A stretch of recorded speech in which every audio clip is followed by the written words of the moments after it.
এগুলাকে নিয়ন্ত্রণ করা খুব কষ্ট। জি জি যেমন আমার এই স্কুলে জি। প্রতিটা ক্ষণ এই বড়ি খাওয়া হচ্ছে, প্লাস নারীদের এই যে এইগুলা উত্তপ্ত করা হচ্ছে।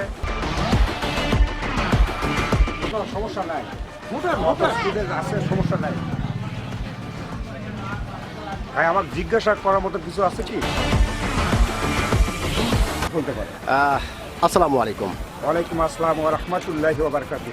অসংখ্য ধন্যবাদ ভাইজান আপনাকে কথা বলার সুযোগ করে দেওয়ার জন্য। তো ভাইজান, সর্বপ্রথমে জানতে চাচ্ছি আপনি কেমন আছেন? আল্লাহ রহমত, আলহামদুলিল্লাহ রাব্বিল আলামিন। ভালো আছেন? আলহামদুলিল্লাহ, যে আল্লাহ পাক আপনাকে ভালো রেখেছে। তো ভাইজান, আপনার নামটা জানতে পারি? আমার নাম মোহাম্মদ মাহবুবুল ইসলাম। মোহাম্মদ মাহবুবুল ইসলাম। জি। সুন্দর একটি নাম আপনার, অত্যন্ত চমৎকার একটি নাম আপনার। তবে ভাইজান, একটি কথা বলতে আমি বাধ্য হচ্ছি, সেটা হচ্ছে আপনার নাম শুনে এবং আপনাকে সামনাসামনি দেখে যেটা বোঝা যাচ্ছে, আপনি প্রচণ্ড একটি সাহসী মানুষ। এটা কিন্তু ভাইজান আপনাকে দেখেই বোঝা যাচ্ছে। তো ভাইজান, যেহেতু আপনি বাংলাদেশের একজন সচেতন নাগরিক এবং বাংলাদেশের একজন সাহসী মানুষ, সেই ক্ষেত্রে এই বিষয়টি আপনার কাছ থেকে জানতে চাচ্ছি যে আমাদের বাংলাদেশে একটি নির্বাচন হতে চলেছে। তো এই নির্বাচনকে ঘিরে বাংলাদেশের বিভিন্ন ধরনের মানুষ বিভিন্ন ধরনের কথা বলছে। কেউ বলছে এই নির্বাচন আওয়ামী লীগ ছাড়া জায়েজ হচ্ছে না, আবার অনেকেই বলছে না, এই নির্বাচন গণতান্ত্রিকভাবে হচ্ছে, সুষ্ঠুভাবে হচ্ছে। তো ভাইজান, আপনি একজন সচেতন নাগরিক এবং একজন সাহসী মানুষ হিসাবে আপনার কাছ থেকে জানতে চাই যে আপনি কোনটা মনে করেন, যে নির্বাচনটি আসলে আওয়ামী লীগ ছাড়া সুষ্ঠু হচ্ছে কি হচ্ছে না, গণতান্ত্রিকভাবে হচ্ছে কি হচ্ছে না। আপনি একজন সাহসী মানুষ হিসাবে আপনার কাছ থেকে জানতে চান।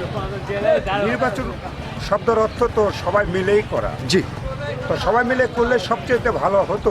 জি। এখন কে কত ভোট পাবে না পাবে এটা তো পরে কারো দেখার প্রশ্ন নাই। জি তো সুষ্ঠু নির্বাচন হলে সবাই যে কোনো প্রার্থী দাঁড়াতে পারে। জি, জি। একে বলা যায় সুষ্ঠু নির্বাচন। সুষ্ঠু নির্বাচন। জি। তার মানে যতটুকু বুঝতে পারলাম যে আসলে ততটা গণতান্ত্রিকভাবে হচ্ছে না। তো মোটামুটি প্রশাসনিকভাবে এখন বর্তমানে যে জি। পরিস্থিতি আছে, জি এগুলাকে নিয়ন্ত্রণ করা খুব কষ্ট। জি জি যেমন আমার এই স্কুলে জি। প্রতিটা ক্ষণ এই বড়ি খাওয়া হচ্ছে, প্লাস নারীদের এই যে এইগুলা উত্তপ্ত করা হচ্ছে বা কাজা গণ্ডগোল করা হচ্ছে। এটা তো বলা যায় না যে নির্বাচনের কোনো অংশ। অসংখ্য ধন্যবাদ ভাইজান আপনাকে। অত্যন্ত গুরুত্বপূর্ণ কিছু কথা আপনি বলেছেন এবং অত্যন্ত সাহসিকতার সহিত আপনি কথাটি বলেছেন। আমি আশা করব আপনার এই গুরুত্বপূর্ণ কথাটি ও সাহসী কথাটি বাংলাদেশের অনেক মানুষের কাছে গ্রহণযোগ্য হবে। অসংখ্য ধন্যবাদ আপনাকে।